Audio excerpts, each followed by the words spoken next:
On the brink of turning 30 and feeling the pressure to get married, I reached out to everyone I knew, asking, "Does anyone know a good match for me?"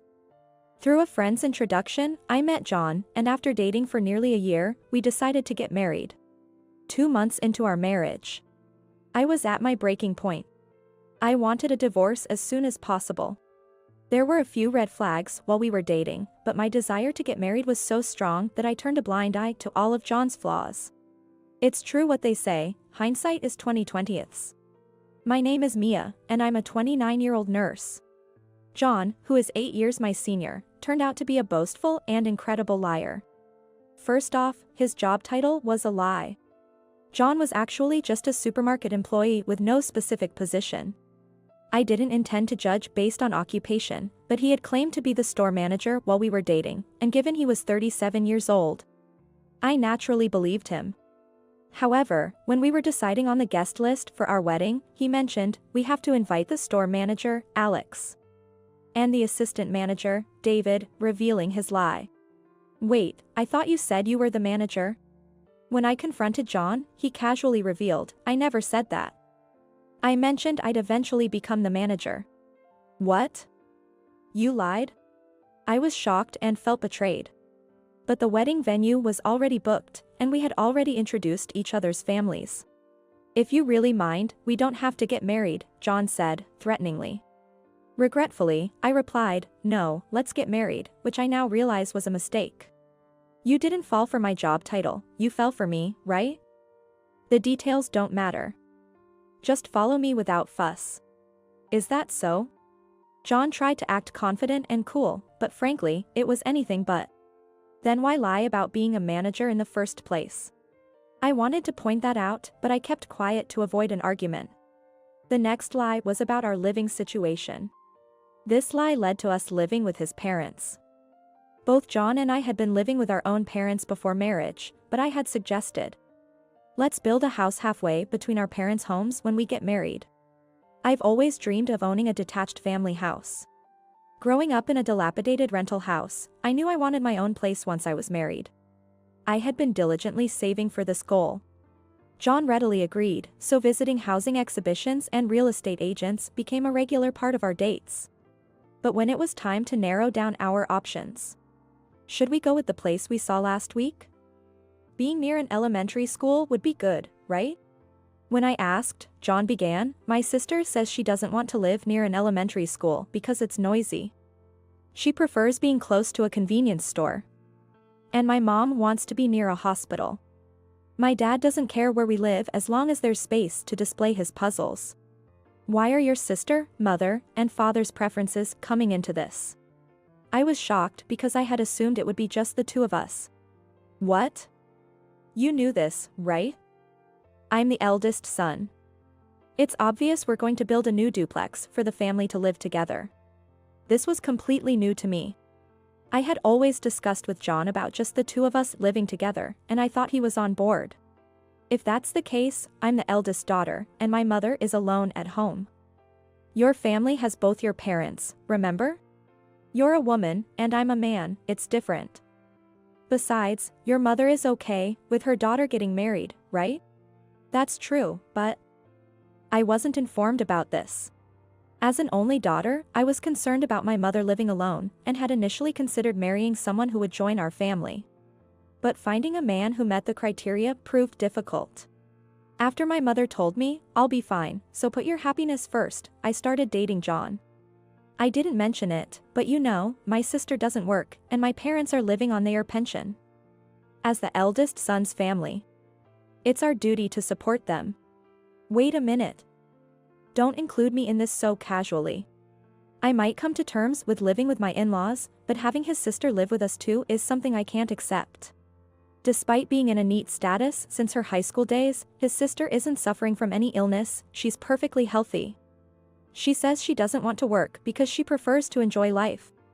His mother shared similar traits with his sister, and his father, though quiet, would just watch TV and work on his puzzles all day without doing any housework. Huh? You're the wife of the eldest son. Are you saying you have no intention of supporting the family? I was speechless. Was this man serious? then he should support them within his own means. My dream of a brand new single-family home was quickly deflating. John remained firm, "I'm not backing down. If you don't like it, we can just get a divorce. So for now, I'll move in with your family."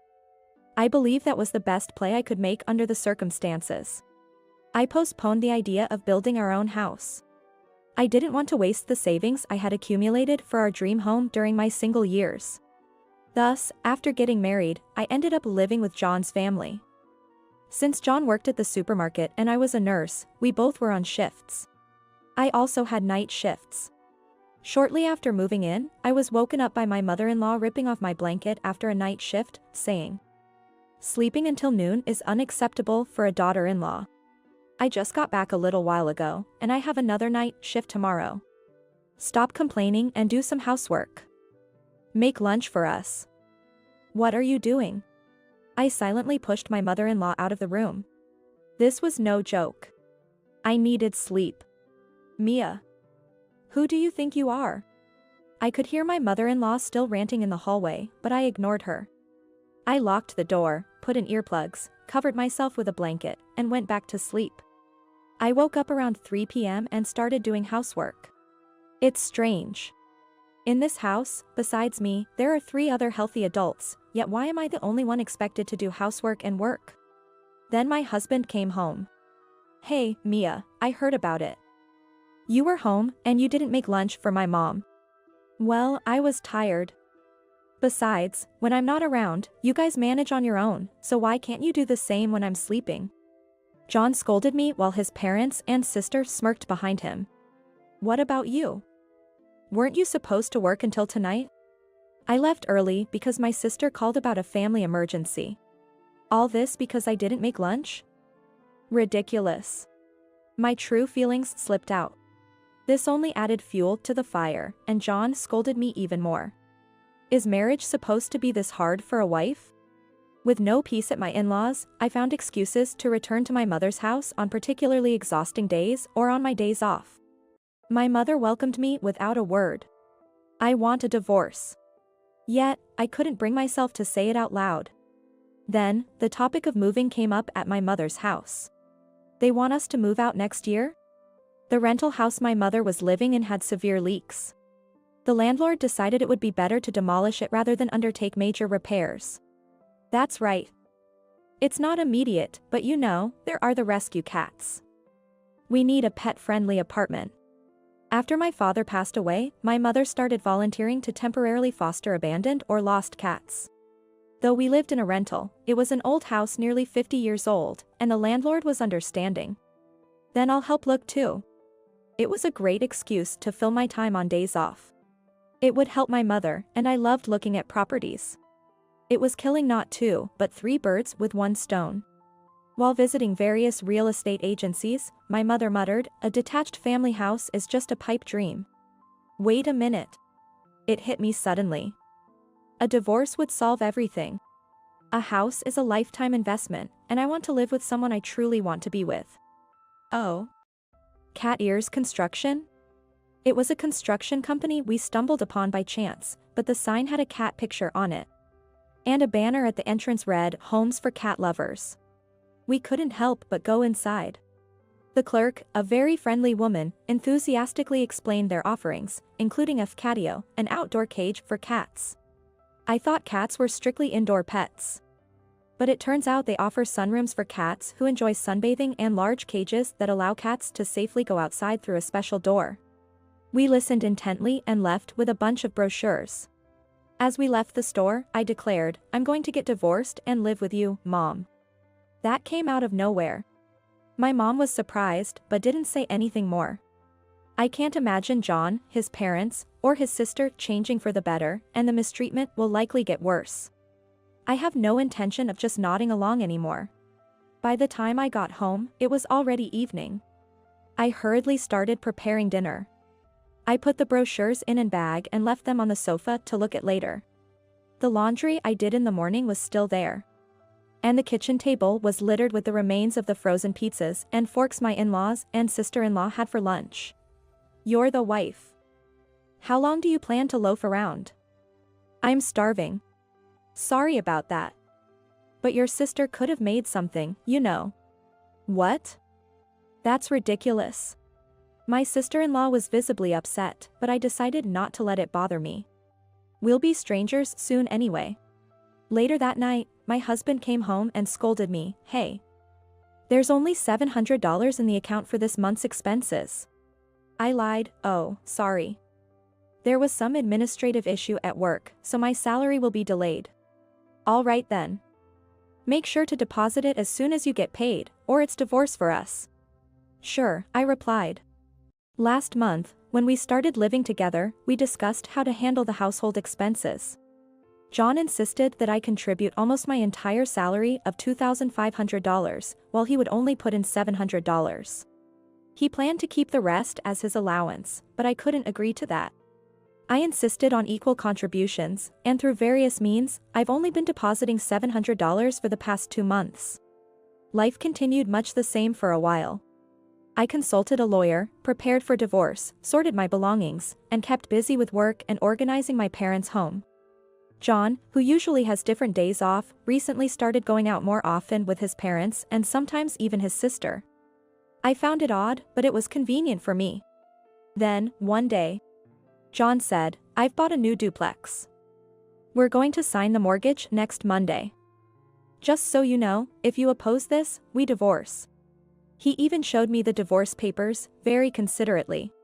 A house. What do you mean? You brought home those housing brochures, right? I went with a different major builder, but it's still based on what you wanted. So you'll need to use all your savings. Indeed, I had talked about saving for a home when we were looking at properties. Can I see those divorce papers, please? My mind went blank with shock, but this was actually an opportunity. I meekly looked down and took the divorce papers. Skimming through, I saw it was already filled in. I had to stop myself from laughing. John didn't know I was preparing for divorce, so he thought threatening me with the one thing he believed I'd hate the most would make me comply. Too sweet. Dreading divorce was a thing of the past. Now, I couldn't wait to get divorced. I immediately completed the divorce papers and submitted them early the next morning. Since I hadn't brought any large items like furniture with me and had been gradually moving my belongings out, I was able to leave without much hassle. I went straight back to my mom's house. Even though John kept calling and emailing me that night, I ignored them all.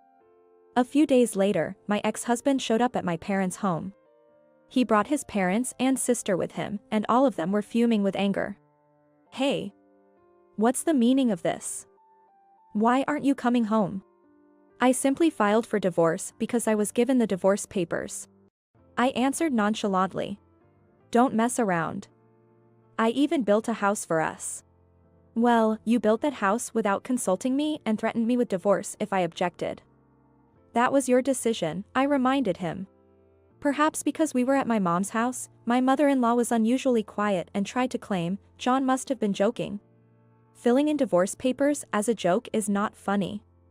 Our personalities don't match at all, so I'll take this opportunity to divorce. Irreconcilable differences are the #1 reason for divorce, you know. My sister-in-law also chimed in, "We'll be in trouble without you. Who's going to provide for us? Who's going to pay the mortgage?" "Well, that's something your family needs to figure out on your own. I'm a stranger now. Besides, why should I have to take care of a perfectly healthy sister-in-law?" I retorted. My father-in-law glared at me in silence. "I never thought you could be so cold." John exclaimed. "Hey, look. That sounds like a difference in values, doesn't it? Another perfect reason for divorce." I joked. When I consulted with a lawyer, I was informed that simply citing irreconcilable differences or a clash of values isn't usually enough to easily obtain a divorce. However, in John's case, he lied about his job and income, and his everyday attitude spells verbal abuse. He tried to unilaterally force me to cover all living expenses. To top it off, he went ahead and bought a duplex on his own and then threatened me with a filled-in divorce form. So the reasons for our divorce were clear-cut. "I won't accept this divorce," John insisted. "Even if you say you don't acknowledge it, you wrote it yourself, and your father and mother are the witnesses." I showed him the screen of my phone. It was a good thing I took a photo before submitting it to the lawyer. At that moment, my mother appeared, filming everything on her phone. "What do you think you're doing to my daughter? I've called the police. I've recorded everything. I can make this public if I want." While my mom hadn't said anything to me, she was obviously furious. My father-in-law panicked at the mention of the police. "Please, no police. It'll look bad. Stop this." I had always thought my father-in-law was the silent type, but it seems he does speak up in situations like this. I realized in an odd way that John's tendency to boast must have come from his father. With that, John and his family reluctantly left. "What are we going to do now? We can't pay the mortgage." "Well, I guess we have no choice but to cancel," I overheard them say, but I knew cancellation fees would apply if they were already under contract. And with John's income alone, affording the house was impossible. Serves them right. Later on, perhaps worried about their public image, they paid me a settlement without a fuss, and a few months later, my mom and I moved into our dream home. A brand new detached family house built by Cat Ears Construction, tailored for the rescue cats to live in comfort. The construction company, aware of my mom's rescue activities, built the perfect house for us at a significantly lower price than the market rate. Both my mom and I were thrilled. I might have rushed into marriage and made a huge mistake, but if I hadn't been married, I might never have thought to build this house. Watching the cats bask in the sun and sleep contentedly, I couldn't help but think that all's well that ends well.